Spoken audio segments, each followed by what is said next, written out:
Fala, meu amigo. Bem-vindo a mais um vídeo do canal. Já chega curtindo, comenta e se inscreve no nosso canal. Isso vai te deixar sempre por dentro das notícias do Mengão, além de fortalecer a corrente rubro-negra, fazendo o nosso Mengão cada vez maior e mais forte. O Flamengo vive dias intensos dentro e fora de campo, e cada detalhe da rotina do clube vira assunto entre os torcedores e nas redes sociais. A relação com os rivais também segue em alta, e não faltam provocações-respostas espirituosas e aquela pitada de bom humor que sempre esteve presente no futebol carioca. Recentemente, uma interação do clube nas redes sociais deu o que falar, já que o perfil oficial rubro-negro não perdeu a oportunidade de cutucar o Vasco após uma publicação vascaína. A repercussão foi imediata e reacendeu a discussão sobre até que ponto vale esse tipo de brincadeira entre instituições. Para a nação rubro-negra, a resposta foi vista como natural, afinal o Flamengo é hoje a maior referência esportiva do país e inevitavelmente virá alvo de comparações, imitações e até de slogans parecidos usados pelos adversários. Na quinta-feira, o Vasco usou seus canais oficiais para chamar a torcida ao estádio em jogo decisivo da Copa do Brasil contra o Botafogo. A publicação tinha tom de exaltação, mas rapidamente vários torcedores apontaram semelhanças com mensagens de engajamento já utilizadas pelo Flamengo. Foi aí que o rubro-negro entrou em cena com uma resposta direta e espirituosa. Não sei se vocês perceberam, mas tem alguém querendo ser eu? A postagem viralizou e rendeu milhares de curtidas, comentários e compartilhamentos. De forma respeitosa, sem ofensas, apenas com um tom leve de provocação, o clube demonstrou sua força também fora das quatro linhas. Muitos torcedores do próprio Vasco encararam com naturalidade, enquanto a torcida rubro-negra aproveitou para rir e reforçar o sentimento de superioridade. Essas situações fazem parte da essência do futebol. Rivalidade sem agressão é saudável, aumenta o interesse e até contribui para a valorização dos clássicos. Há quem defenda que institucionalmente um clube do tamanho do Flamengo não deveria gastar energia respondendo ao rival. Mas a verdade é que as redes sociais se transformaram em um novo campo de disputa onde a criatividade, a ousadia e a capacidade de dialogar com a torcida contam muito. E nesse quesito, o Flamengo também está à frente, sabendo utilizar a força da sua marca para engajar milhões de torcedores espalhados pelo Brasil e pelo mundo.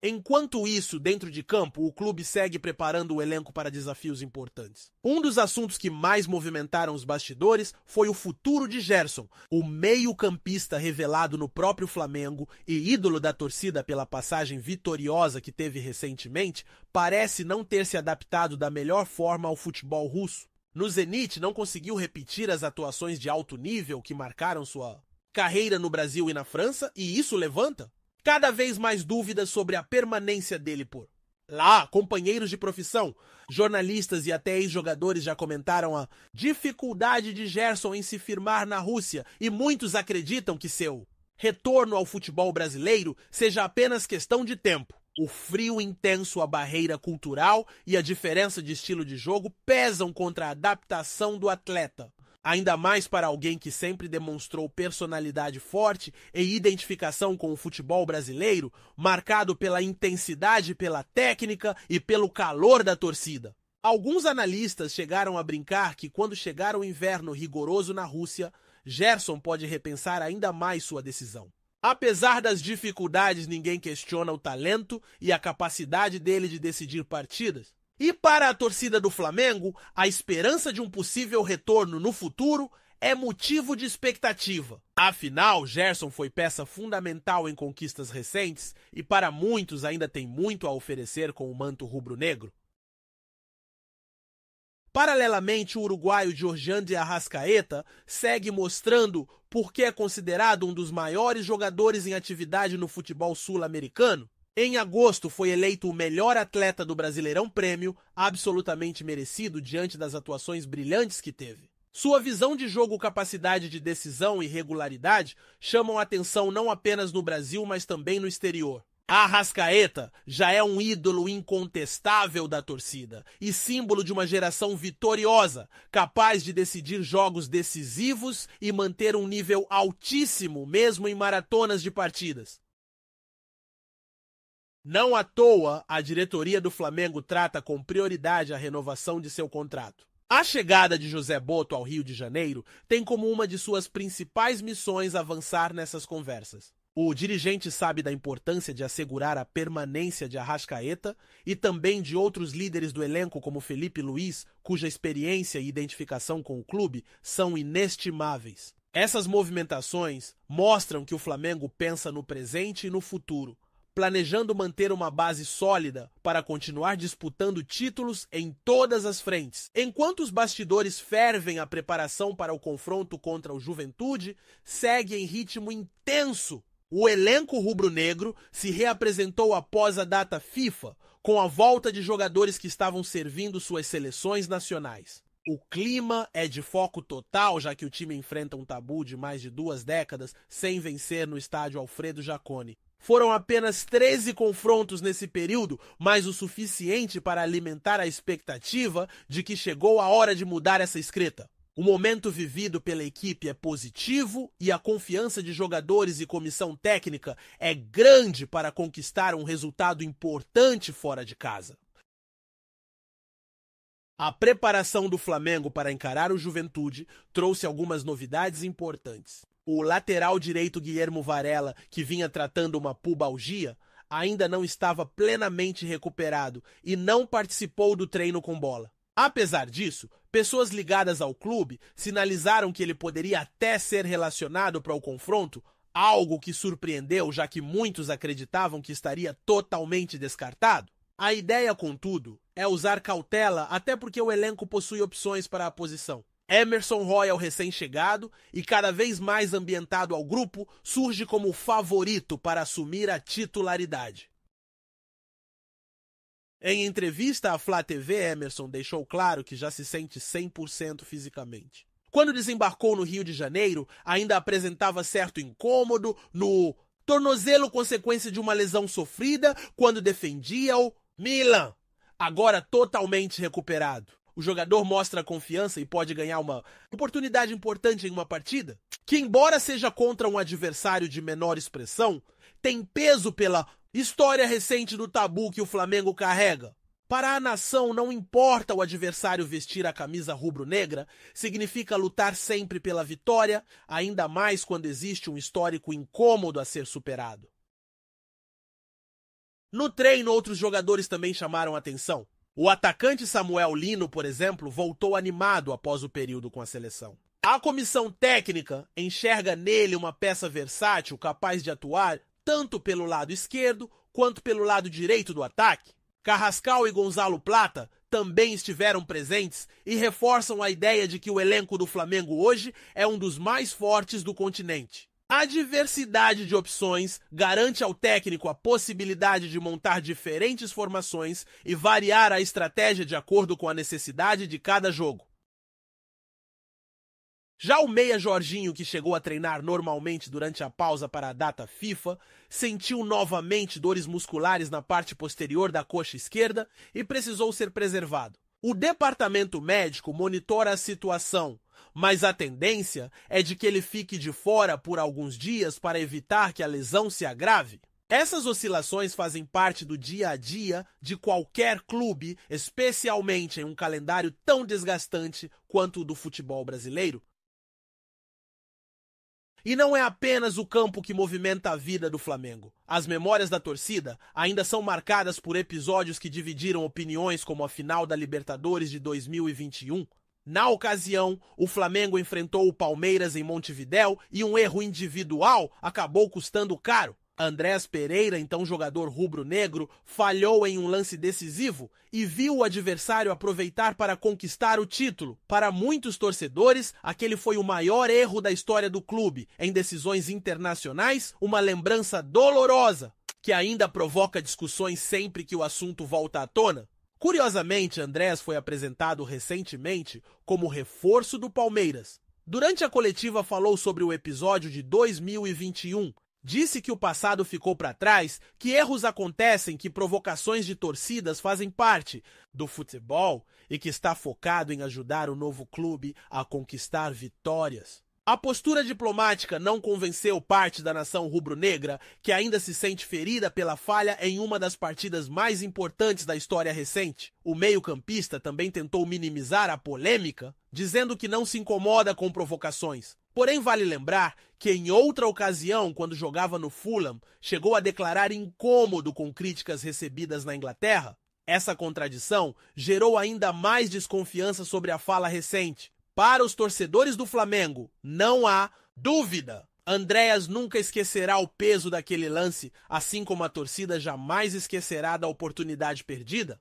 Ainda assim, é preciso reconhecer que o jogador tem qualidades. No período em que esteve no Flamengo, marcou gols importantes, deu assistências e em vários momentos mostrou capacidade de decidir partidas. O erro na final acabou sendo o ponto mais lembrado, mas não resume toda a trajetória dele no clube. Agora defendendo as cores alviverdes, Andréas Pereira pode até reencontrar o Flamengo em nova decisão continental. Muitos acreditam que a próxima final da Libertadores pode colocar frente a frente novamente Flamengo e Palmeiras, dois gigantes que protagonizaram duelos históricos nos últimos anos. Se isso acontecer, certamente o reencontro terá um sabor especial para os rubro-negros. Voltando ao presente, a expectativa da nação está toda voltada para a sequência da temporada. A diretoria aposta em reforços pontuais e na manutenção da base vitoriosa. Jogadores como Arrascaeta, Pedro, Everton, Cebolinha e Eric Pulgar seguem como pilares de um elenco que, além de técnico, é experiente. A presença de jovens promessas também dá fôlego e garante que o time consiga manter intensidade mesmo em um calendário repleto de jogos decisivos. Outro ponto que merece destaque é a convivência com os rivais cariocas. O clima de provocações com o Vasco, que ganhou as redes recentemente, não deve ser visto de forma negativa. Pelo contrário, serve como combustível para fortalecer a identidade de cada clube e valorizar a tradição dos clássicos. O futebol carioca sempre foi conhecido pela irreverência e pela rivalidade acirrada, mas também pela capacidade de transformar esse espírito competitivo em espetáculo dentro e fora de campo. O Flamengo, como maior potência, naturalmente atrai mais atenção e precisa saber lidar com isso. Por isso, cada ação nas redes sociais, cada provocação e cada resposta ganham proporções gigantescas. A instituição, contudo, mostra maturidade ao usar o humor de maneira equilibrada, sem ultrapassar os limites do respeito. É esse equilíbrio que permite ao Flamengo manter sua imagem sólida e continuar sendo referência. Para a torcida, a sensação é clara: ser Flamengo é muito mais do que torcer, é viver intensamente cada vitória, cada desafio e até cada resenha nas redes sociais. Nos bastidores do futebol internacional, dois nomes voltaram a chamar a atenção da nação rubro-negra: Renan Lodi e Marcos Leonardo. Ambos ficaram fora da lista de inscritos do Al Hilal para a temporada da Liga Saudita e essa decisão pode abrir um caminho inesperado para que fiquem livres no mercado. Naturalmente, a torcida do Flamengo começou a sonhar com a possibilidade de ver esses jogadores vestindo o manto sagrado. O caso que mais movimenta é o de Marcos Leonardo. O jovem atacante que brilhou no futebol brasileiro e é visto como uma das grandes promessas da nova geração, avalia recorrer à FIFA para tentar uma rescisão contratual por justa causa. O argumento é claro: sem a inscrição no campeonato nacional, ele não pode exercer plenamente sua profissão. Essa tese já foi usada em outros casos no futebol internacional e, caso tenha êxito, pode liberar Marcos Leonardo para assinar com qualquer clube do mundo sem custos de transferência. Para o Flamengo, seria uma oportunidade de ouro, já que se trata de um centroavante com grande poder de finalização que poderia se encaixar perfeitamente no elenco atual. Mas vale lembrar antes, Marcos Leonardo já havia dado prioridade ao São Paulo em negociações passadas. No entanto, as tratativas não avançaram porque o Al Hilal pedia cerca de 12 milhões de reais para liberá-lo por empréstimo. Agora, com a chance de uma rescisão definitiva, o cenário muda completamente. O Flamengo, se decidir entrar na disputa, teria a possibilidade de contratá-lo em condições muito mais favoráveis. Já a situação de Renan Lodi é um pouco diferente. O lateral esquerdo, com passagens marcantes por Atlético de Madrid, Nottingham Forest e seleção brasileira, também ficou fora da Liga Saudita. No entanto, ele segue inscrito na Liga dos Campeões da Ásia, o que significa que ainda está nos planos do clube, pelo menos em competições internacionais. Mesmo assim, o fato de não ser prioridade no campeonato local deixa evidente que perdeu espaço após a chegada do técnico Simone Inzaghi. E esse espaço foi reduzido ainda mais com as contratações de peso Theo Hernandes, lateral francês, ex-Milan, e Darwin Núñez, atacante uruguaio, ex-Liverpool. Reforços que não apenas elevam o nível do elenco, mas também tiram minutos de jogadores como Lodi e Marcos Leonardo. Para Renan Lodi, a tendência é aguardar até a janela de transferências de janeiro, quando terá mais clareza sobre seu futuro. O jogador avalia diferentes possibilidades e um retorno ao futebol brasileiro não está descartado. Dentro desse contexto, o Flamengo aparece como um dos clubes mais bem posicionados, já que busca reforços para aumentar a competitividade em todas as competições que disputa. A torcida rubro-negra, como sempre, não perde tempo. As redes sociais já se encheram de comentários pedindo a chegada de Marcos Leonardo para reforçar o ataque e de Renan Lodi para disputar posição na lateral. São dois jogadores em idade produtiva, com bagagem internacional e que poderiam elevar ainda mais o patamar de um elenco já considerado um dos mais fortes da América do Sul. Enquanto isso, no Al Hilal, a decisão de não inscrever a dupla na Liga Saudita mostra a frieza do futebol moderno. Jogadores que recentemente foram titulares, inclusive no Mundial de Clubes, agora ficam à margem por causa do limite de estrangeiros e da busca incessante por nomes ainda mais badalados. É justamente essa brecha que pode abrir portas para o Flamengo? No fim das contas, a pergunta que ecoa entre os rubro-negros é simples. Será que Marcos Leonardo e Renan Lodi podem realmente vestir o manto? Não há nada oficial neste momento, mas o simples fato de estarem fora da principal competição da Arábia Saudita já aumenta a especulação. E como o mercado do futebol é dinâmico, tudo pode acontecer nas próximas semanas. Uma coisa é certa, o Flamengo segue atento a todas as movimentações e quando uma oportunidade aparece, o clube não costuma ficar para trás. Renan Lodi e Marcos Leonardo são nomes que mexem com o imaginário da torcida e se depender da nação, o sonho de vê-los no Maracanã ainda pode se tornar realidade? Então é isso, meu amigo. Essas foram as notícias do dia. Não deixe de curtir, comentar e se inscrever no nosso canal. Isso é muito importante, pois fortalece a corrente rubro-negra, fazendo o nosso Mengão cada vez maior e mais forte.